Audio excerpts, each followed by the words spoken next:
Number 92 سے لے کے 94 تک. عالم الغیبی والشہادتی فتعال عما یشرکون قل ربی اما ترینی ما یوعدون ربی فلا تجعلنی فی القوم الظالمین. ترجمہ دیکھتے ہیں. کھلے اور چھپے کا جاننے والا، وہ بالا تر ہے اس شرک سے جو یہ لوگ تجویز کر رہے ہیں.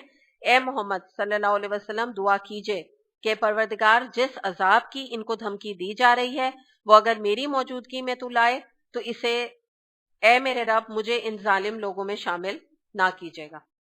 اب یہاں پہ ہم دیکھتے ہیں کہ اللہ تعالیٰ نے نا بس کیٹیگوریکلی اس کو اینڈ کر دیا یہ تمام شرک کی باتوں کو کہ اللہ تعالیٰ کھلے کا بھی جاننے والا ہے، چھپے کا بھی، اور وہ بالا تر ہے اس شرک سے جو یہ لوگ کر رہے ہیں. یعنی اللہ تعالیٰ تمہارے دلوں کا حال بھی جانتا ہے. تم اگر ایک بت کو رکھ کے بھی شرک کر رہے ہو اللہ کو پتا ہے.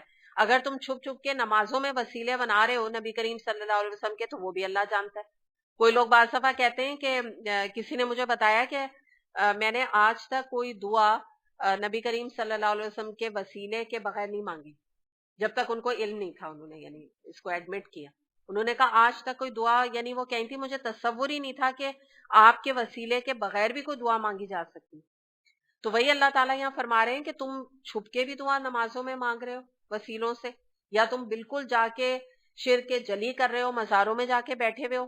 سب کچھ اللہ تعالیٰ جانتا ہے اور اللہ تعالیٰ بالا تر ہے. اللہ تعالیٰ نے تمام جڑ کاٹ دی کہ تمہاری مرضی، تم جو کرتے رہو، کہیں بھی تم ماتھے ٹیکتے رہو. اللہ تو ان سب سے بڑا ہے. اس کی قدرت کا کوئی مقابلہ نہیں ہے اپنے پیدا کیے ہوئے انسانوں کے ساتھ. تم کہاں سے پھرائے جا رہے ہو، کہاں سے تم جو ہے وہ ڈیویشن کا شکار ہوئے چلے جا رہے ہو. دوسری بات اگلی آیات میں ہمیں پتہ چل رہی ہے کہ یہاں پتہ چل رہا ہے کہ اللہ کا عذاب اتنی ڈرنے کی چیز ہے، اتنی خوفناک چیز ہے کہ نبی کریم صلی اللہ علیہ وسلم نے دعا کی یہاں پر کہ اللہ تعالیٰ اگر تو اس قوم کے اوپر عذاب نازل کرے تو مجھے اٹھا لینا اللہ تعالیٰ. اور ایک حدیث آتی ہے مسند احمد میں، آپ کی دعا آتی ہے وَإِذَا أَرَدْتَ بِقَوْمٍ فِتْنَةً توفنی الیکا غیر مفتون. ترجمہ ہے اے اللہ جب تو کسی قوم پر آزمائش یا عذاب بھیجنے کا فیصلہ کرے تو اس سے پہلے مجھے دنیا سے اٹھا لینا، کہ اللہ نہ کرے میں یہ عذاب کو نہ دیکھوں. اور یہ کون دعا مانگ رہا ہے؟ نبی کریم صلی اللہ علیہ وسلم. کوئی بعید تھی، کوئی امید تھی کہ نبی کریم صلی اللہ علیہ وسلم ایسے نعوذ باللہ عذاب میں پکڑے جائیں گے؟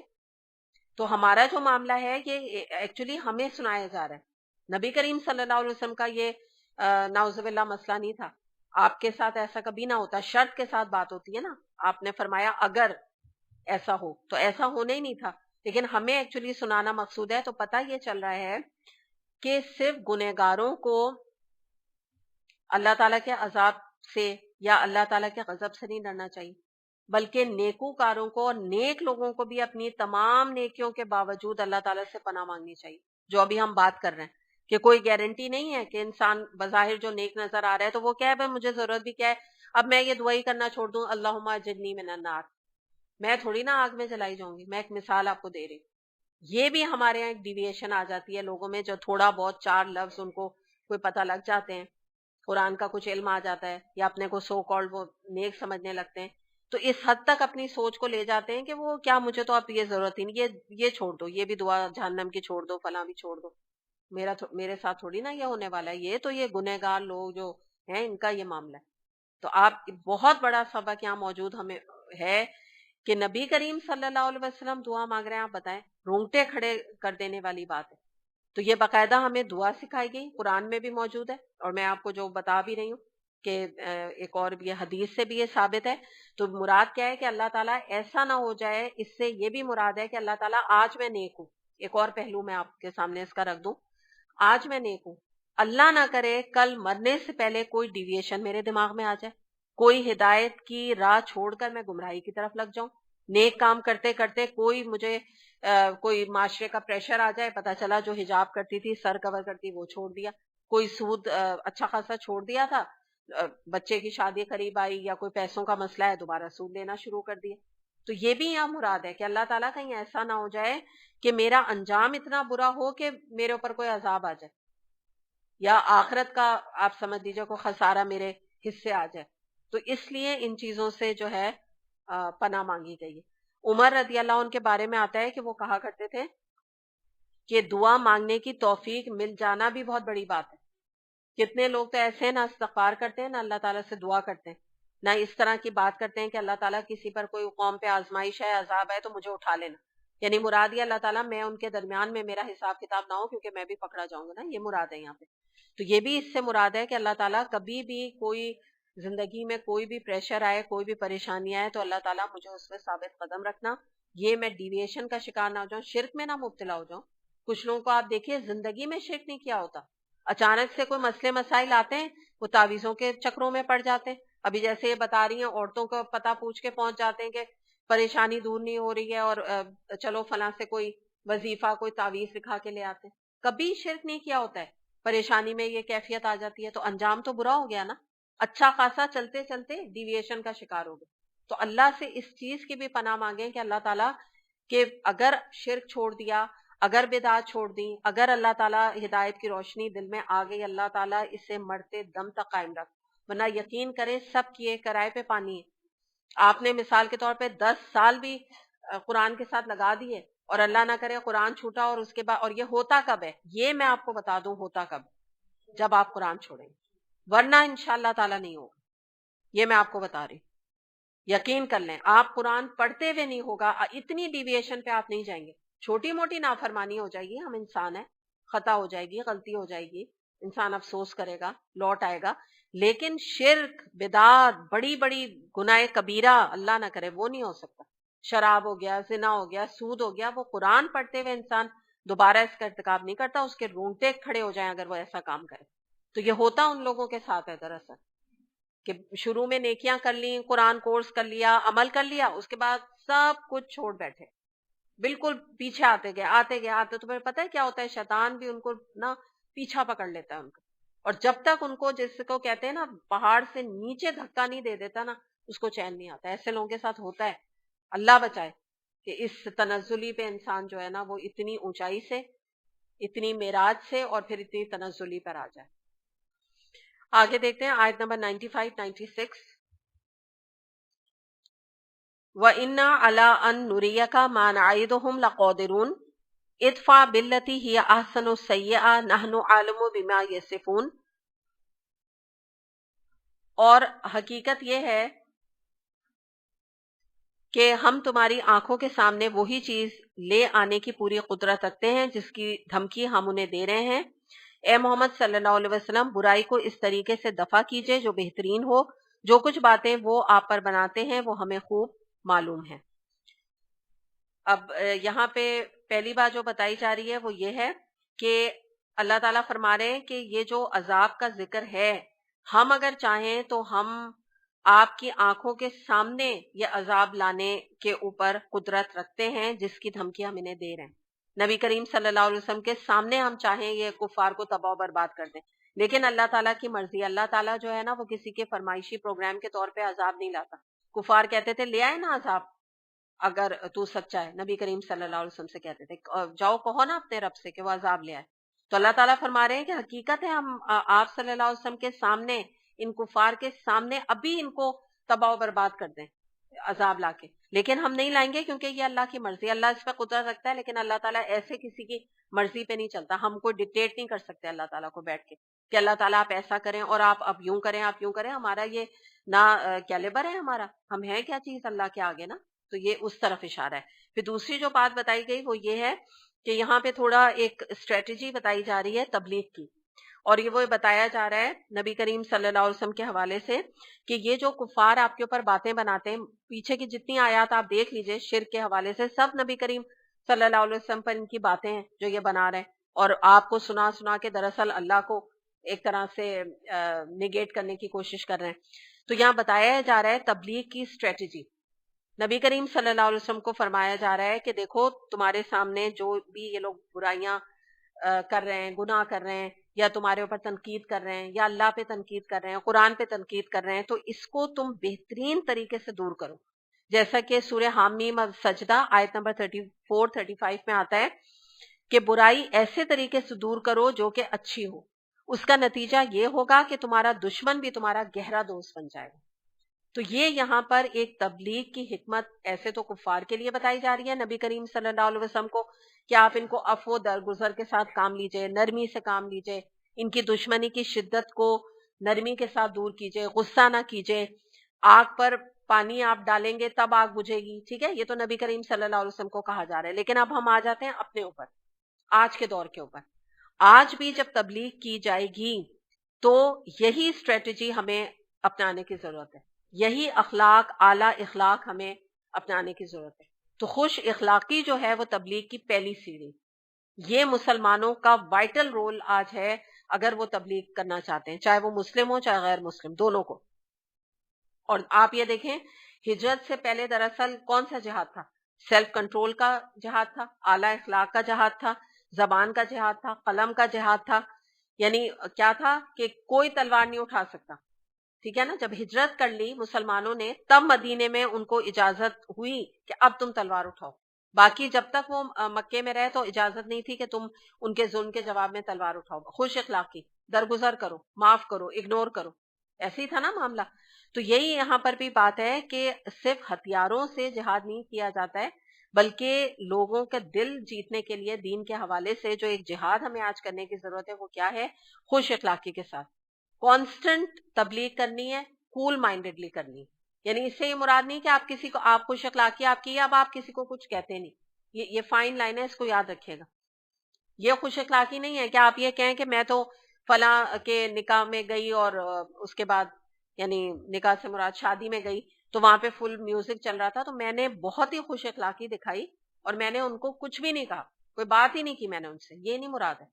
مراد کیا ہے کہ اگر آپ کہیں گی تو آپ کے الفاظ کا چناؤ اعلیٰ اخلاق والا ہوگا، بہت ہی پیار سے آپ بات کریں گے، ٹھیک ہے نا. یہ مراد ہے خوش اخلاقی سے یہاں پہ. ابو ہریرہ رضی اللہ عنہ سے روایت ہے، نبی کریم صلی اللہ علیہ وسلم نے فرمایا کہ موسیٰ علیہ السلام نے اللہ سے پوچھا، اے میرے رب، آپ کے نزدیک اللہ کے بندوں میں کون سب سے زیادہ پیارا ہے؟ اللہ تعالیٰ نے فرمایا، جو انتقامی کاروائی کی قدرت رکھنے کے باوجود معاف کر دیتا ہے. مشکات میں یہ حدیث آتی. یعنی یہ ہے اچھا اخلاق کہ آپ کو اس بات کا آپ کے ہاتھ میں یہ اتھارٹی ہے کہ آپ کسی سے بدلہ لیں لیکن اس کے باوجود آپ بدلہ نہ لیں. تو یہ دراصل اعلیٰ اخلاق ہے. پھر ایک اور حدیث ہم دیکھتے ہیں، یہ بخاری میں حدیث آتی ہے. عبداللہ بن عباس رضی اللہ عنہ ادفع باللتی ہی احسن کی تفسیر کرتے ہوئے انہوں نے کہا کہ دعوتی کام کرنے والوں کو صابر اور بردبار ہونا چاہیے. لوگ اگر غصہ دلانے والی حرکات پر اتر آئیں تو ایسے موقع پہ غصے کا جواب غصے سے نہیں دینا چاہیے، غصے کو تھوک دینا چاہیے. اللہ ایسا کرنے والوں کی حفاظت فرمائے گا، دشمن ان کے سامنے جھک جائے گا اور وہ گہرا دوست اور پرجوش حامی بن جائے گا. تو یہ ایک اسٹریٹجی ہے کہ جو دین کا دعوت کا کام کرنے والے لوگ ہیں تو ان کے اندر دو کوالٹی ہونی چاہیے، صابر اور بردباری. یعنی صبر کریں وہ لوگوں کی باتوں پہ، اور اگر کوئی ان کو غصہ دلائے، ان کو پرووک کرے تو وہ پرووک نہ ہو، وہ غصے کا جواب غصے کے ساتھ نہ دیں بلکہ درگزر کریں. کس کے لیے کریں گے وہ یہ سب؟ اللہ کے لیے. کیونکہ زبان سب کے پاس ہوتی ہے، غصہ سب کو آتا ہے، غصہ نکالنا بھی ہر ایک کو طریقہ آتا ہے، اور بعض دفعہ دل بھی چاہتا ہے کہ یہ فلاں اتنا سنا رہے ہم بھی چار باتیں سنا دیں. لیکن جب آپ قرآن پڑھنے والے ہو جاتے ہیں، حامل قرآن ہو جاتے ہیں، تو آپ عام انسانوں جیسے نہیں رہتے. پھر لوگ آپ کو جج کرتے ہیں کہ قرآن پڑھ کے ان کا کردار کیسا ہے، تو وہ آپ کو پھر کیا کہیں گے؟ دیکھو قرآن پڑھے ہوئے مزاج دیکھو کیسا ہے، یہ قرآن پڑھنے والے ہیں، غصہ دیکھو ناک پہ رکھا رہتا ہے. یہ قرآن پڑھنے والے لینگویج دیکھو ذرا ان کی کیسی زبان ہے، جب غصہ آتا ہے زبان دیکھو کیسے جملے نکالتے ہیں، گندی زبان استعمال کرتے ہیں. تو اب قرآن پڑھنے والا عام انسان نہیں رہتا، اس کے اوپر بہت بھاری ذمہ داری ہو جاتی ہے دین کی، اللہ کی. کیونکہ آپ جب اللہ سے جڑے ہیں تو جن کے درجے ہیں سوا ان کی مشکل ہے. اگر آپ کا مقام اچھا ہے، اعلیٰ ہے، اور آپ کو اعلیٰ مقام اللہ کے یہاں چاہیے، کنٹینیوسلی چاہیے، تو پھر زبان کے اوپر روک لگانی پڑے گی، درگزر کرنا پڑے گا. غصے کا جواب غصے سے ہم نہیں دے سکتے. اور لیکن آپ دیکھیں فائدہ بھی بتا دیا نبی کریم صلی اللہ علیہ وسلم کے. یہ صحابی ہیں رسول عبداللہ بن عباس رضی اللہ عنہ، ان کا ایکچولی یہ قول ہے. تو انہوں نے کیا بتا دیا کہ ایسا کرنے سے کیا ہوگا؟ اللہ تمہاری حفاظت فرمائے گا، اللہ تمہارے ساتھ ہو جائے گا جب تم لوگوں کو درگزر کرو گے اور دشمن تمہارے سامنے زیر ہو جائے گا، وہ تمہارا بہترین دوست بن جائے گا. تو پتہ یہ چل رہا ہے کہ جب بھی کوئی بات ہو، یعنی آپ سمجھیے تعلقات خراب ہوں، تو جھگڑا کر کے، لڑائیاں کر کے تعلقات جو ہے وہ اچھے نہیں ہوتے. جھگڑے کا جواب جھگڑے سے کر کے اچھا نہیں ہوتا. کہ اگر کہیں پہ کوئی جھگڑا ہو رہا ہے، آپ کہیں چلو آؤ ہم بھی 3-4 لوگ چلیں، وہ آپ نے بھی جا کے وہاں پہ آگ لگا کے اور 5-6 باتیں شروع کر دی، تو کیا ہوگا؟ وہاں ماحول جو ہے وہ مزید خراب ہو جائے گا، مزید جھگڑا بڑھ جائے گا. اور اگر آپ میں سے 2-4 لوگ آگے بڑھ کے انہوں نے کہا چلو معاملے کو رفع دفع کرو، چلو میں معافی مانگتی ہوں، آپ کی غلطی تھی نہیں تھی. ابھی آپ دیکھیں نا کیا آپ کو کیا خوشخبری ملی. ابھی میں نے آپ کو بتایا نا کہ وہ شخص سب سے پیارا ہے اللہ کو جو انتقامی کاروائی رکھنے کے باوجود درگزر کر دے. آپ کو پتا ہے کہ آپ کی جو ہے غلطی نہیں تھی، آپ کہہ دیں کہ اچھا چلو تو سب کو چھوڑو، میں آگے بڑھتی ہوں، میں معافی مانگتی ہوں. آپ کا دیکھا دیکھی دوسرے نے مانگی دوسری، تو کیا ہوا کہ یہ جو آگ تھی اس پہ آپ نے پانی ڈال دیا. تو پانی ڈالنے سے آگ بجھے گی نا. اگر آپ نے جا کے 2 تیلیاں اور اس میں ڈال دی، پیٹرول اور ڈال دیا، تو وہ تو اور بھڑکے جائے گی اور بھڑکتی جائے گی. تو ہمارا یہ مسئلہ ہوتا ہے. ہم بعض دفعہ کہتے ہیں میں ابھی آتی ہوں، ابھی آ کے میں تمہارے مسئلے حل کرتی ہوں، ٹھیک ہے، وہاں پہنچ جاتے ہیں، اور اس کے بعد جا کے پوری باتیں سن کے کہتے ہیں او ہو یہ تو کچھ بھی نہیں ہے جو یہ تمہارے ساتھ ہو رہا ہے. میں اب بتاتی ہوں تمہارے میاں کو، میں اب بتاتی ہوں تمہاری ساس کو، ابھی میں بات کرتی ہوں، مجھے تو پتہ ہی نہیں، مجھے تو فون پہ آدھی بات سمجھ آئی. وہاں جا کے اور فساد اور لڑائیاں، اور ان کو 6 باتیں سنا کر آ جاتی ہیں کہ وہ جو پیچھے جو بیچاری وہ لڑکی تھی جو اس نے تو 2 باتیں کہی تھی، وہ آ کے جو حل کرنے آپ آئی ہیں، آپ ادھر آپ فرینڈ تھی، بہن تھی، ماں تھی، جو بھی تھی، جو بھی رول آپ نے پلے کیا، تو اور آگ لگا کر آ گئی. تو اس طرح جھگڑے نہیں مٹتے، اس طرح باتیں درگزر نہیں ہوتی. اگر آپ نیچی ہو جائیں گے اللہ کے لیے، حدیث کے مطابق کیا آتا ہے، نبی کریم صلی اللہ علیہ وسلم نے فرمایا ہے کہ جو اللہ کے لیے عاجزی اختیار کرتا ہے اللہ تعالیٰ اس کو بلند کرتا ہے، بلندی دیتا ہے، اللہ تعالیٰ اس کو عزت دیتا ہے. تو وہ ہو سکتا ہے وقتی طور پہ آپ زیر ہو گئی، لیکن اگر کوئی کسی کی ساس کے ساتھ آپ کا مسئلہ ہے، یعنی آپ کی بیٹی کی ساس کے ساتھ، تو کل کو وہ سوچیں گی ضرور کہ یہ کتنی شریف طبیعت کی عورت ہے، کتنی زیادہ صلح پسند یہ عورت، کتنی بردبار یہ عورت ہے. وہ ایڈمٹ کرے نہ کرے، ان کا دل اندر سے جو ہے نا گواہی دے گا، اور وہ اپنے بارے میں سوچیں گی میں نے کیا باتیں کی اور یہ کیا باتیں کر رہی. تو کہتے ہیں نا don't stoop to their level, دوسروں کی طرح آپ کیوں جھک جائیں، ویسی ہو جائیں، گندے لیول پہ کیوں آ جائیں. جو آپ کی عزت ہے، جو ایک قرآن پڑھے ہوئے انسان کی عزت ہے، وہ اس کو انسان مینٹین کرے. اور یہ زیر ہونا نہیں ہوتا ہے. اللہ آپ کو بردباری کی وجہ سے جو انعام دے گا وہ بہت ایور لاسٹنگ ہوگا. کل کو وہ جب اگر آپ کی بیٹی کے ساتھ، میں ایک مثال دے رہی ہوں، کچھ بھی آپ مثال لے لیں، میں ایک مثال دے رہی ہوں، اگر آپ کی بیٹی کے ساتھ کبھی کریں گی نا یہ پورا واقعہ یاد کر کے وہ شرمندہ ہوں گی، کہیں گی کہ کیا فائدہ، اگر دوبارہ میں نے یہی سینیریو کیا، دوبارہ میں نے یہ سب کچھ کریٹ کیا، میری پھر بے عزتی ہوگی. وہ تو ویسے ہی کوئی جواب نہیں دیں گے خوش اخلاقی کی وجہ سے. تو یہ چیز گھٹے گی انشاءاللہ. کیونکہ یہ جب یہ آیت بھی آتی ہے، میں نے آپ کو جو سورہ سجدہ کی آیت بتائی، اس میں دیکھیے کیا ہے، برائی ایسے طریقے سے کرو جو اچھی، یعنی برائی کو دفع کو. ادفع باللتی کا کیا مطلب ہوتا ہے کہ برائی کو بہتری سے دفع کرو، دور کرو. اس کا نتیجہ کیا ہوگا، تمہارا دشمن تمہارا گہرا دوست بنے گا. تو یہ میں نہیں کہہ رہی صرف آپ کو، یہ اللہ تعالیٰ فرما رہا ہے، اور اللہ تعالیٰ کی بات کبھی غلط نہیں ہو سکتی. تو یہ بات یاد رکھیں. ہاں میں مانتی ہوں آسان نہیں، آسان نہیں ہے بالکل، یہ جہاد جو ہے اس طرح کا آسان نہیں ہوتا. لیکن یہ کہ انسان جب کرے تو اگر گھر ٹوٹنے سے بچانا ہے، اپنا گھر ہو چاہے کسی کے بچی کا گھر ہو، اپنا بھی بعض دفعہ گھر ہوتا ہے. انسان کو عقل لڑکیوں کو نہیں ہوتی ہے، وہ کس سے لڑ رہی ہوتی ہیں، اپنے شوہروں سے، اپنے گھر میں آگ لگا رہی ہوتی ہیں. جس ہستی کے ساتھ دن رات آپ کا اٹھنا بیٹھنا، اگر آپ اس کے آگے نہیں جھکیں گی یا اس کو ہی برابر سے جواب دیتی رہیں گی، تو کیا انسان کی ریلیشن شپ بنے گی. تو کچھ چیزوں میں انسان کو جھک کے، خاموش رہ کے، درگزر کر کے، کوئی بات نہیں. اگر ایک ہسبینڈ ہے قوام کا درجہ رکھتا ہے، اگر وہ حیثیت اس کی آپ اس کو بڑھا دیتی ہیں، تھوڑا ہائی پیڈسٹل پہ رکھ دیتی ہیں، الحمدللہ دیکھیے گا اس کے کتنا انعامات آپ کو ملیں گے، کتنے اچھے افیکٹس. اور آپ کے جو بچے سیکھیں گے، آپ کا بیٹا ویسی حسن سلوک پھر اپنی یعنی بیوی کے ساتھ بھی کرے گا، آپ کا دیکھا دیکھی، اور ساتھ میں آپ کی بیٹی بھی آگے وہی چیز ریپیٹ کرے گی جو اس نے آپ کو دیکھا ہوگا. اگر آپ اپنے شوہر سے زبان چلاتی ہیں تو آپ کی بیوی ڈیفینیٹلی اسی طرح ٹرینڈ ہوگی، لائک مدر لائک ڈاٹر، ایسے ہی کرے گی. وہ کل وہ بھی ایسی زبان چلائے گی کیونکہ اس نے گھر میں یہی ماحول دیکھا ہوگا.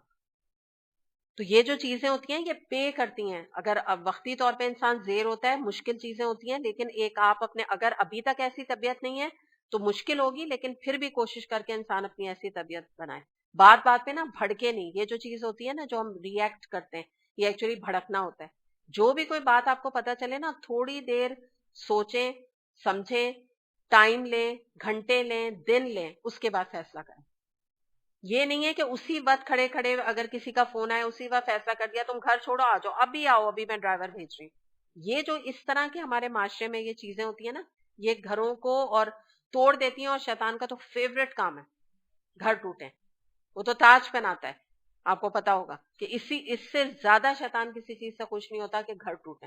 اسی طرح ہسبینڈ نے کوئی بات کہہ دی، ہو سکتا ہے جب آپ نے اسی وقت سنی ہو آپ کا پارا جو ہے وہ آسمان پہ چلا جائے، آپ کو لگے آپ کا دماغ پھٹ جائے گا. کہا کیسے ہسبینڈ نے یہ بات نا؟ آپ یقین کریں تھوڑی دیر آپ برداشت کر لیں، تھوڑی دیر آپ خاموش ہو جائیں، 1 گھنٹہ 2 گھنٹہ پانی پئیں، وضو کریں، ایک آدھ نماز کا ٹائم ہے نماز نکال لیں. آپ یقین کریں کہ آپ جب 5-6 گھنٹے کے بعد بات سوچیں گے، آپ کہیں گے اتنی بھی کوئی بڑی بات نہیں تھی. خود ہی آپ بھول جائیں گی. یا تو جو یہ چینج ہے نا، یہ جو اللہ تعالیٰ نے حدیث کے ذریعے سے نبی کریم صلی اللہ علیہ وسلم کو یہ بتائی بات اور ہم تک پہنچی کہ اگر تم کھڑے ہو غصے کی حالت میں بیٹھ جاؤ، بیٹھے ہو تو لیٹ جاؤ، وضو کر لو، ٹھیک ہے نا، پانی پی لو. یہ سب کیوں ہے؟ جب آپ اپنی پوزیشن چینج کرتے ہیں نا تو آپ کا مائنڈ ڈائیورٹ ہو جاتا ہے. اور جب ڈائیورٹ ہو جاتا ہے تو جو بات اس وقت بہت بڑی لگ رہی ہوتی ہے نا، بہت بڑی لگ رہی ہوتی ہے، وہ بڑی چھوٹی سی لگنے لگتی ہے. کیونکہ آدمی بھول جاتا ہے، 10 3 4 اور مسئلے سامنے آ جاتے ہیں، انسان کہتا ہے چھوڑو کیا کرنا لڑکے، اور بھی کام ہے. تو یہ فائدہ ہوتا ہے ان چیزوں کا نا. تو انسان جو ہے بھڑکے نہیں، آرام سے تھوڑا سا معاملات کو پہلے دیکھے، پھر سوچے اور زیادہ تر درگزر کر دے. مثال کے طور پہ کوئی کسی کا نیچر ہے، آپ کے گھر میں کوئی ایسا موجود ہے، یا بہو ہے یا ساس ہے یا کوئی بھی شخصیت ایسی ہے جو آپ کو ہر وقت کوئی بات کہتی ہے، تو اس کی اس پرسنالٹی کو ایکسپٹ کر لیں. ایک آدھ دفعہ اس سے معاملہ سارٹ آؤٹ کریں، اس کے بعد سوچیں اس کی عادت ہے یہ کہتی. اور وہ لوگ بعض دفعہ کیا کہتے ہیں، بعض دفعہ ایسے لوگ کہتے ہیں دیکھو تم برا نہ ماننا، میری عادت ہے، میں دل کی بری نہیں ہوں، بس میں کہہ دیتی ہوں. ایسا لوگ بھی کہتے ہیں نا. تو ہو سکتا ہے مجبور ہو، ان کو تھوڑا سا بینیفٹ آف ڈاؤٹ دے دیں. کہتے ہیں نا کہ جب تمہیں کوئی کسی کے بارے میں بدگمانی آئے تو 70 تعویلیں کرو. تو آپ بھی تعویل کر لیں کہ شاید اس کا نیچر ہے، یہ دل کی اتنی بری نہیں. تو اس طرح سے گھر جو ہے وہ بستے ہیں، اس طرح سے گھر جو ہے وہ ان کے اندر خوشیاں آتی ہیں، امن آتا ہے، سکون آتا ہے. اور یہ ایک عورت کے ہاتھ میں ہوتا ہے. اس طرح سکون نہیں آتا کہ ترکی بترکی جواب دینے سے. اس طرح سکون یا محبت پیدا نہیں ہوتی ہے کہ اگر کسی نے آپ کو 4 باتیں سنائی تو آپ نے اگلے دن بدلہ لیا ان سے، ان کو کبھی ماسی کے معاملے میں تنگ کر رہے ہیں، گھریلو معاملات میں کہہ رہے ہیں، کبھی کسی اور طرح ماسی کے ذریعے کوئی بات سنوا دی، کبھی کوئی ان کی نافرمانی کر کے ان کو ٹیس کیا. سیڈسٹ پرسنالٹی نا، کہ میں اب ان کو اس طرح اذیت دوں. تو یہ چیزیں جتنی آپ اذیت دیں گے وہ اور آپ کو دے گا فلاں دوسرا شخص. ایسی شوہر بیوی کا معاملہ ہے، آپ اپنے شوہر کو ہر وقت تنگ کریں گی، ہر وقت اذیت دیں گی، وہ اللہ نہ کرے وہ بھی آپ کو پھر کوئی موقع ڈھونڈے گا، کبھی بچوں کے ذریعے ذلیل کریں گے، کبھی کسی اور طریقے سے کریں گے. تو یہ تو جیسا آپ معاملہ جب آپ درگزر کرنا سیکھیں گے تو دوسرا آدمی کب تک پیچھے پڑے گا؟ وہ بھی کہے گا نا کہ میں اتنا اس کے پیچھے پڑتا ہوں، یہ تو نہیں کبھی اس کی کتنی شریفانہ طبیعت ہے. تو کیا ہوگا کہ وہ خود جو بات ہے نا کہ دوست والی بات ہے، کہ وہ خود جو ہے وہ آگے دوستی کا ہاتھ انسان بڑھا دے گا کہ ایسے شخص کا کے ساتھ تو یہ ظلم ہے اگر اس کو 2 بات بھی سنائی جائے. تو اللہ کے احکامات پہ چل کے نا ہمارا کبھی نقصان نہیں ہو سکتا ہے، اس بات کو یاد رکھیں. پھر ہم دیکھتے ہیں کہ دیکھیں جو یہاں پہ بات ہو رہی ہے نا کہ یہ ہمارا بھی مسلمان کا معاملہ کیا. اگر ہم ویسٹ میں دیکھتے ہیں نا، جیسے مثال کے طور پہ کوئی بات ہمیں پتہ چلی کہ انہوں نے ہمیں اب جیسے آئے دن امریکہ میں مسلمانوں کو ٹیررسٹ کہا جاتا ہے، ان کے بارے میں باتیں کی جاتی ہیں. تو ہمیں جب یہ باتیں پتہ چلتی ہیں یا کوئی بھی ایسی کچھ بات پتہ لگتی ہے یا نبی کریم صلی اللہ علیہ وسلم کے حوالے سے ہمیں کوئی بات پتہ چلتی ہے، واقعی بہت افسوس ہوتا ہے سارے جو وہ ہستی ہیں ہمارے لیے. لیکن اس کا حل یہ نہیں ہے کہ ہم اپنے ملک کی لائٹیں توڑ دیں، اپنے ہی ملک کے پیٹرول پمپ جلاتے ہیں. میں ایک مثال آپ کو دے رہی ہوں. تو آج جو ہے نا ہم کمزوری کی حالت میں ہیں. تو آج ہم کفار کا مقابلہ اگر کریں تو بہتر طریقہ یہ ہے کہ ہم قرآن کا پیغام ان تک آگے پہنچائیں، قرآن کو ہم اتنا عام کر دیں، اتنا اچھا میسج آگے پہنچائیں کہ وہ ایمان لے آئیں. سیکنڈلی کیا، خود بیسٹ رول ماڈل بن کے دکھائیں. اتنا اچھی پکچر ایز اے مسلم اپنی شو کریں ویسٹرن کنٹری میں کہ وہ کہیں مسلمان ایسے ہوتے ہیں، اتنے اچھے مسلمان ہوتے ہیں. جیسے آپ بعض دفعہ آپ دیکھتی ہوں گی میڈیا وغیرہ میں نا کہ جیسے انہوں نے کوئی اچھا رول پلے کیا تو وہ لوگ بہت اپریشیٹ کرتے ہیں. جیسے ابھی ریسنٹلی USA میں آپ نے دیکھا ہوگا, اس پہ نیٹ پہ آ رہا تھا یوٹیوب وغیرہ میں, کہ ایک جو ہے مسلمان نے اپنے بیٹے کے قاتل کو, جو کہ بلیک تھا, کافر تھا, اس کو اس نے معاف کر دیا اور اس نے بھرے کورٹ میں اس کو گلے لگا لیا. تو وہ جو ایک عورت جو جج تھی وہ رونے لگ گئی, مطلب وہ حیران ہو گئی, اس کو یقین نہیں آ رہا تھا. اور آپ سوچیں نا, چلو معاف ہی کرتے, اس نے گلے لگایا. تو وہ جو قاتل تھا, وہ جس طرح آپ اگر وہ دیکھے گا آپ اس کو, تو آپ آبزرو کیجئے گا کہ کس طرح وہ اس کے باپ سے گلے لگائے, جیسے لگ رہا تھا کہ اس کا اپنا حقیقی. اگر آپ پیچھے نہ سن رہی ہو نا کہ یہ کیا کامنٹری کیا ہو رہی ہے, آپ کہیں گے جیسے شاید اس کا باپ ہے کیا جس طرح یہ گلے لگ رہا ہے. ایسے اس نے اپنے بیٹے کے قاتل کو گلے لگایا. ایگزیکٹلی. اور وہ جو بچہ تھا, جو یعنی جو جس کو اس نے مارا تھا, قتل کیا تھا, اس کی بھی تصویر آ رہی تھی. تو آپ باپ کے دل سے پوچھیے کہ آپ یہ بتائیے نا, اس نے جو یہ رول ماڈل اس نے بن کے دکھایا ہے, تو کتنے لوگوں کو اس نے, آپ سمجھیں کہ کیا پکچر اس نے اسلام کی پیش کی. ایون جو مفتی مینک ہیں, انہوں نے اس کے بارے میں بات کی کہ اتنے بڑے بڑے, یعنی آپ سمجھیے کہ جو اسکالرز ہیں وہ اس بات کو مثال بنا کے پیش کر رہے ہیں.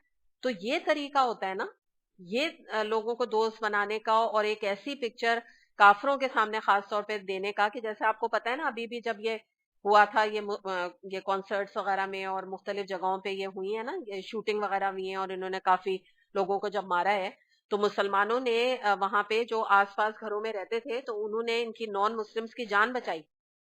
تو ظاہر ہے جان بچانا تو کسی کی بھی جو ہے وہ ثواب کا کام ہے نا, تو بہت اپریشیٹ اس کے اوپر ان لوگوں نے کیا تھا. تو یہ آج ہمیں کرنے کی ضرورت ہے. یہ چیزیں جلانے سے اور یہ اپنی ہی املاک کو نقصان پہنچانے سے کوئی ہم فائدہ گین نہیں کرنے والے. آگے دیکھتے ہیں آیت نمبر 97 98. یہ ایک دعا آ رہی ہے, آپ اس کو ہائی لائٹ کر لیجئے, شیطان کے حملوں سے بچنے کے لیے ہے. وَقُلْ رَبِّ أَعُوذُ بِكَ مِنْ ہَمَزَاتِ الشَّيَاطِينِ وَأَعُوذُ بِكَ رَبِّ أَنْ يَحْضُرُونِ. اور دعا کیجئے کہ پروردگار, میں شیاطین کی اکساہٹوں سے تیری پناہ مانگتا ہوں, بلکہ اے میرے رب, میں تو اس سے بھی تیری پناہ مانگتا ہوں کہ وہ میرے پاس آئیں. تو یہ بہترین دعا ہے. جب کبھی آپ کو کوئی خیال, شیطانی وسوسہ, شیطانی خیال, کوئی اللہ سے دوری کا احساس دل میں ہونے لگے, عبادات میں دل نہ لگے, کوئی گناہ کی طرف انکلینیشن ہونے لگے, تو ان تمام اوقات کے لیے بہترین دعا ہے, بہت ہی بہترین دعا ہے. اور اس کے بارے میں ہم مختلف اور بھی دعائیں دیکھ لیتے ہیں. نبی کریم صلی اللہ علیہ وسلم اس کے علاوہ بھی استعاذہ کہتے ہیں کہ پناہ مانگنا نا شیطان کے شر سے, تو آپ ایک اور دعا بھی مانگا کرتے تھے, اعوذ باللہ السمیع العلیم من الشیطان الرجیم من ہمزہ ونفخہ ونفثہ. یہ ترمذی میں آتی ہے دعا, جس میں ہے کہ اللہ تعالیٰ, میں تیری پناہ طلب کرتا ہوں شیطان مردود سے, اس کی پھونک سے, اس کے تھوک سے, اور اس کے چوکے سے. تو یہ دعائیں میں ابھی جو بھی پڑھ رہی ہوں, اس میں جو ایک ہمارا بکلیٹ موجود ہے شیطان کے مکر و فریب, اس کے اینڈ میں یہ ساری دعائیں آپ کو مل جائیں گی انشاءاللہ, جو میں آپ کو بتا رہی ہوں.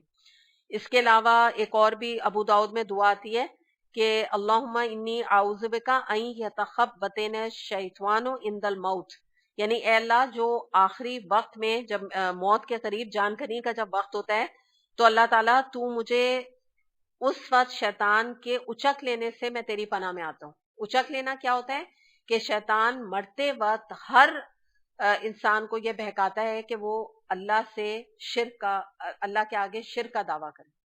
یعنی کیا مراد ہے, اللہ کو نہ مانے نا, یعنی ایسی وہ بہکاتا ہے کہ انسان کا خاتمہ کس پہ ہو, کفر یا شرک کی حالت میں ہو, یا شرک یا کفر. تو یہ آپ سوچیں کہ یہ دعا ہے کہ اللہ تعالیٰ تو ایسے وقت میں جو اس کا اکساہٹ سے, اس کا جو ایک وسوسہ ڈالتا ہے, یہ مرتے وقت, تو اللہ تعالیٰ تو مجھے اس کی پناہ میں رکھے. تو آج مانگیں گے ہم یہ دعا, تو کل ہمیں اس کا فائدہ پہنچے گا نا. یہ والا بکلیٹ ہے, اس کے اینڈ میں یہ سب دعائیں ہیں جو میں آپ کو بتا رہی ہوں. اس کے علاوہ یہ بھی دعا آتی ہے, اس کا ریفرنس ہے مسند احمد کا, اور اس میں آتا ہے کہ رات کو اگر آپ کو, نبی کریم صلی اللہ علیہ وسلم کو گھبراہٹ محسوس ہوتی تھی, تو آپ یہ دعا پڑھا کرتے تھے, بسم اللہ اعوذ بکلمات اللہ التامات من غضبہ وعقابہ ومن شر عبادہ ومن ہمزات الشیاطین وان یحضرون. مسند احمد میں آتی ہے. اچھا, جو ہماری ابھی آئی ہے نا نئی ایک کارڈ آیا ہے, ڈپریشن کی دعائیں، اس میں بھی یہ دعائیں موجود ہیں، یہ جو میں ابھی آپ کو بتا رہی ہوں. تو وہ بھی کارڈ اگر آپ لے لیں تو الگ سے اس کے اندر بھی یہ ہیں. تو یہ اس طرح کی، یہ تو ایک تھی یہاں پر نا جو دعا میں نے آپ کو بتائی ہے قرآنی دعا ہے. اور یہاں پہ اللہ تعالیٰ کسے سکھا رہے ہیں؟ نبی کریم صلی اللہ علیہ وسلم کو سکھا رہے ہیں. تو اس میں بھی آتی ہیں، اس میں جیسے یہ والی ہے نا کہ خوف و گھبراہٹ کے لیے ہے، بے خوابی کا علاج ہے، نیند یا خواب میں ڈر اور وحشت دور کرنے کے لیے. تو اگر آپ نوٹ کریں سب میں شیطان سے پناہ مانگی گئی ہے. اس سے ہمیں پتہ چلتا ہے کہ یہ ساری چیزیں کیا ہیں؟ شیطانی ہیں. شیطان یہ ہمارے دل میں وسوسہ، ڈپریشن، گھبراہٹ، اینزائٹی، ڈر جاتا ہے بعض دفعہ انسان خواب میں، یا بے خوابی ہونا، انسومیا ہونا، یہ کوئی اچھی چیز تھوڑی ہے. انسان تڑپتا رہتا ہے ساری رات، نیند نہیں آتی. تو یہ سب چیزوں کا علاج ہے شیطان سے پناہ مانگنے کا. تو یہ اس میں بھی یہ دعائیں موجود ہیں اور بکلیٹ میں بھی ہیں.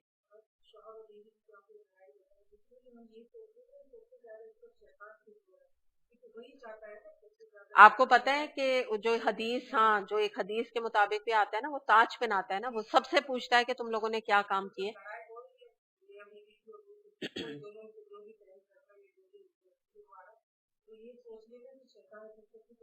ہنس رہا ہوگا سامنے کھڑا. بالکل. اور دیکھیے ہمارا ہی بنتا ہے نا، ہم عورتیں ہیں تو ہمارا ہی بنتا ہے کہ ہم پہل کر لیں. بات یہ ہے کیونکہ مرد کو اللہ تعالیٰ نے قوام بنایا، ٹھیک ہے، irrespective آف دا فیکٹ. میں آپ سے بار بار کہہ رہی ہوں، ہو سکتا ہے شوہر کی زیادتی ہو، irrespective آف دا فیکٹ، لیکن ایک جو جس کو کہتے ہیں نا قرآن پڑھی ہوئی عورت یا ایک بردبار عورت کا کام یہی ہے کہ وہ گھر کو بنانے والی ہوتی ہے. ٹھیک ہے نا.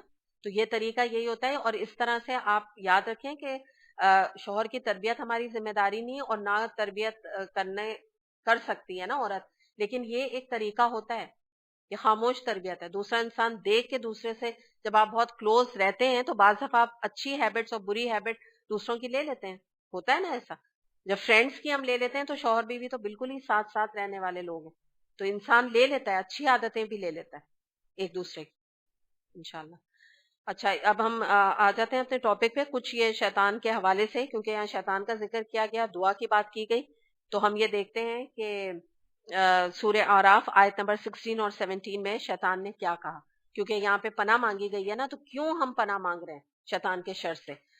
شیطان بولا اچھا تو جس طرح تو نے مجھے گمراہی میں مبتلا کیا، کس سے بولا؟ اللہ تعالیٰ سے، کہ تو نے مجھے گمراہی میں مبتلا کیا، میں بھی اب تیری سیدھی راہ پر ان انسانوں کی گھات میں لگا رہوں گا، آگے اور پیچھے، دائیں اور بائیں، ہر طرف سے ان کو گھیروں گا، اور تم ان میں سے اکثر کو شکر گزار نہ پائے گا. ابھی ہم نے بات کی تھی نا آیت میں، تو دیکھیے یہاں پر بھی یہی بات آ رہی. اللہ تعالیٰ سے کہہ رہا ہے کہ اچھا ٹھیک ہے، تو نے مجھے جو گمراہ کیا. اب آپ دیکھیں بات اللہ کی نہیں سن رہا ہے، اور کیا رہا ہے کہ اللہ تعالیٰ یعنی گمراہی کیا ہے کہ تو نے مجھے ایسا حکم دیا کیوں جو مجھے اچھا نہیں لگا؟ کیوں میں سجدہ کروں ایک انسان کو جس کو تو نے پیدا کیا؟ تو میں کیوں مانوں تیری بات؟ اور تو نے اگر مجھے یہ پریشر ڈال رہا ہے، اگر اے اللہ تو مجھ پہ یہ پریشر ڈال رہا ہے، تو یہ تو مجھے گمراہ کر رہا ہے. اور تو نے مجھے گمراہ کیا کہ میں نے تیری نافرمانی پھر اختیار کی، کیونکہ تو نے زبردستی مجھ سے ایک کام کرایا. تو اب دیکھنا میں کس طرح سے نعوذ باللہ اللہ تعالیٰ آپ کے ساتھ کروں گا. ذرا دیکھیں آپ چیلنج کیا دے رہا ہے کہ میں انسان کے آگے پیچھے دائیں بائیں اس کو بہکاؤں گا. اور اکثر یاد رکھیں اللہ تعالیٰ آپ کہ یہ آپ کے ناشکرے بنے رہیں گے، جن سے کے لیے یعنی جن کی عزت کے لیے آپ نے مجھے مردود قرار دیا، اب آپ دیکھے گا میں ان کے ساتھ کیا کروں، یا آپ کی شکر گزاری نہیں کریں گے. اور حقیقت یہ اللہ تعالیٰ نے خود کہا، قلیل کہہ دیا اللہ تعالیٰ نے، قلیلی بندے ہیں میرے جو شکر گزار ہیں. پھر یہ ہے سورہ صاد آیت نمبر 82-83 میں آتا ہے، شیطان نے کہا تیری عزت کی قسم، اللہ تعالیٰ سے کہہ رہا ہے، میں ان سب کو بہکا کر رہوں گا بجز تیرے ان بندوں کے جنہیں تو نے خالص کر دی. سب کو بہکاؤں گا، لیکن ہاں یہاں پہ تھوڑا سا ایڈمٹ کر رہا ہے کہ کچھ تیرے ایسے بندے ہیں جو کہ میرے کہنے میں نہیں آئیں گے. تو یہاں پر ہم دیکھتے ہیں کہ شیطان جو ہے وہ کیا کرتا ہے، کیوں ہم اس کے یہاں پہ جو بات آ رہی ہے اس کے شر سے ہم پناہ مانگ رہے ہیں، کیونکہ شیطان جھگڑوں کو ہوا دیتا ہے. یہ اس کا کام ہی ہے، جھگڑوں کو ہوا دینا. پھر کیا ہے، دین پر کمپرومائز سکھاتا ہے، کہتا ہے دین اتنی امپورٹنٹ چیز نہیں ہے، نیکی ہے کر لینا، اتنی جلدی کیا ہے، کل کر لینا، پرسوں کر لینا، دیکھا جائے گا، پھر کبھی کر لینا. ڈیلے کرواتا ہے اچھے اچھے کام جتنے، اور جتنی برائیوں کی چیزیں ان کو کہتا ہے بس فوراً گریب کرو، فوراً کر لو، پھر تمہیں نہیں اپارچونیٹی ملے گی. پھر یہ مووی تمہیں نہیں دیکھ پاؤ گی تم، پھر تمہیں شاید گاڑی نہ ملے، تمہیں وقت نہ ملے، فلاں نہ ملے، برائیوں کی طرف جلدی کرواتا ہے۔ پھر کیا ہوتا ہے کہ ہوتا کیا ہے، جب گناہ اتنا جلدی کروا دیتا ہے اور نیکیاں ڈیلے کرتا ہے، تو پھر کیا ہوتا ہے، نیکیاں ڈیلے کرتے کرتے ایک وقت کیا آتا ہے، انسان اتنا گناہوں میں انڈلج ہوتا ہے کہ مکمل طور پہ ہی آپ سمجھے نیکی کی توفیق چھین جاتی ہے اللہ تعالیٰ کی طرف سے۔ پھر کیا، بدگمانی کرواتا ہے، نیک لوگوں کے درمیان ان سے دل برا کرتا ہے کہ فلاں جو ہے نا وہ لوگ ان کے قرآن پڑھنے پڑھانے کا فلاں جماعت ہے اور کام کرتے ہیں، پتہ نہیں کون فنڈنگ کر رہا ہے، جیو فنڈنگ لگتی ہے، جس طرح ان کے پاس پیسہ موجود ہے۔ اس طرح کی نا نیک لوگوں کے خلاف جو ہے وہ بدگمانیاں ڈلواتا ہے، بحثیں کرواتا ہے، دینی جماعتوں میں آپس میں اختلافات پیدا کرتا ہے، لوگ ذاتیات تک اتر جاتے ہیں۔ آپ دیکھیں نا کہ جو اتنے بڑے بڑے علماء ہوتے ہیں ان کی کیریکٹر اسیسینیشن کرنا، کہتے ہیں نا کہ بھئی کسی کی کوئی نیک بھی ہے، اس کی آپ کو کوئی بات پتہ بھی چل جائے، انسان ہے، ٹھیک ہے نا، تو کیا کرو، اس کو اس کے اوپر جو ہے نا پانی ڈالو، پردہ ڈالو۔ اور کہتے ہیں نا کہ جو کسی کی کمی کمزوری پہ پردہ ڈالے گا، حدیث ہے، نبی کریم صلی اللہ علیہ وسلم نے فرمایا اللہ تعالیٰ اس شخص کی قیامت کے دن اس کے پردہ ڈالے گا اس کے گناہوں پہ۔ تو اس طرح سے یہ سکھاتا ہے کہ نہیں، لوگوں کی باتوں کو آگے کرو، شاؤٹنگ سکھاتا ہے، لڑائی جھگڑا سکھاتا ہے، جیسے کیونکہ ہم اس ریفرنس پہ بات کر رہے ہیں نا جو ابھی ہم کر کے آئے۔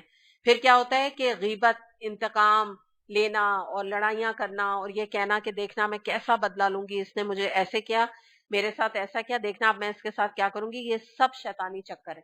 انسان کبھی چین اور سکون میں نہیں رہ سکتا، جتنا معاف کر کے معاملات کو ختم کر کے آپ کے دل میں چین آئے گا نا، اتنا لڑائی کر کے نہیں آئے گا، کیونکہ دماغ پلان کرتا رہے گا، آج میں نے ان کو یہ باتیں سنائی، کل میں ایسے بدلا لوں گی، پھر پرسوں میں یوں کروں گی، تیسرے دن میں یوں کروں گی، چوتھے دن میں مثال کے طور پہ کھانے میں اتنا نمک ڈالوں گی کہ منہ کٹ جائے ان کا۔ تو یہ کیا ہوگا، سارا وقت اسی میں، کوئی چین اور سکون، رخصت، آدمی پلان بنا رہا ہے، مستقل پلان بنا رہا ہے۔ پھر اس کے بعد جو مسلمان ہیں وہ ایک دوسرے پہ آج کیا کر رہے ہیں، کفر کے فتوے، خوشی نہیں ہے، ہم سب آپس میں مسلمان ہیں، یہی کہتے رہتے فلاں بریلوی، فلاں یہ، فلاں حنبلی، فلاں شافعی، خوشی نام کو ہے ہی نہیں، مسلمان بھائی بھائی نہیں ہے، بس سب کچھ ہے، مسلمان نہیں ہے، جیسے اقبال نے کہا تھا نا، وہ والی بات ہے۔ اور بات یہ ہوتی ہے کہ دیکھیں، آپ کی بیسٹ فرینڈ ہے، آپ کی فیوریٹ خالہ ہیں، ان کے ساتھ تعلقات نبھانا، ان سے محبت کرنا، ان کو تحفے دینا، ان کے لیے اچھے اچھے کھانے بنا کر ان کو کھلانا، یہ کوئی بڑی بات نہیں۔ بات تو تب ہے کوئی شخص آپ سے نفرت کر رہا ہے، آپ کی سارے خاندان میں برائیاں کرتا پھر رہا ہے، بات یہ ہے کہ اس کے ساتھ آپ اس کے جواب میں حسن سلوک کریں گے، تو تب یہ آپ نے شیطان کے شر سے آپ سمجھے کہ پناہ آپ کو حاصل ہوئی نا، آپ نے قابو پایا۔ تو یہ اصل ہے ٹارگٹ ہمارا نا، کیونکہ اچھوں کے ساتھ اچھا بننا تھوڑی کوئی مشکل کام ہے، وہ کوئی چیز ایسی تھوڑی ہے کہ جو کوئی ہمیں بہت اس کو سیکھنے کی ضرورت ہے۔ پھر ایک سوال کے ساتھ میں اینڈ کر رہی ہوں کہ یہ مجھے بتائیں کہ ابھی اور بھی دیکھیں گے ہم، پوری نہیں تفسیری نیکسٹ ویک ہم دیکھیں گے، لیکن یہ بتائیں کہ کیا شیطان پہ ان آیات کے ذریعے سے ہمیں کیا پتا چل رہا ہے کہ اس پہ قابو پانا یا اس سے بچنا اٹ مینس کہ امپاسبل ہے؟ نہیں ہے نا؟ کیوں؟ اس کی دلیل میں آپ کو دیتی ہوں، سورہ نساء آیت نمبر 76۔ شیطان کی چالیں حقیقت میں نہایت کمزور ہیں، بودی ہیں، اللہ تعالیٰ فرما رہے ہیں۔ یعنی کیا مراد ہے کہ اس نے آپ کا یا میرا ہاتھ نہیں پکڑا ہوا۔ اس دنیا میں اگر ایسی بات ہوتی، ایک آدمی بھی آپ کو اللہ کی راہ پہ چلنے والا نظر نہیں آتا، ایک آدمی بھی آپ کو قرآن پڑھتا نظر نہیں آتا، ایک آدمی بھی آپ کو اللہ کی اطاعت کرتا نظر نہیں آتا، تو یہ اس بات کی دلیل ہے کہ شیطان کی چالیں حقیقت میں کمزور ہیں، جو چاہے ان کا توڑ کر سکتا ہے، جو چاہے ان کا توڑ کر سکتا ہے، اس نے ہمارا ہاتھ نہیں پکڑا ہوا کہ ہمیں نافرمانی کروا کے چھوڑے گا، یا اگر ہم نے نافرمانی نہیں کی تو ہم پہ ظلم و ستم ڈھائے گا، کچھ نہیں کر سکتا، وہ کمزور ہے بالکل۔ ہم نے ایکچولی اس کی فرما برداری کر کے شیطان کی، ہم اسے اسٹرانگ بنا رہے ہیں۔ چلیں آج اتنا ہی کرتے ہیں، وآخر دعوانا الحمدللہ رب العالمین، سبحانک اللہم و بحمدک، اشہد ان لا الہ الا انت، استغفرک و اتوب الیک۔ السلام علیکم ورحمۃ اللہ وبرکاتہ۔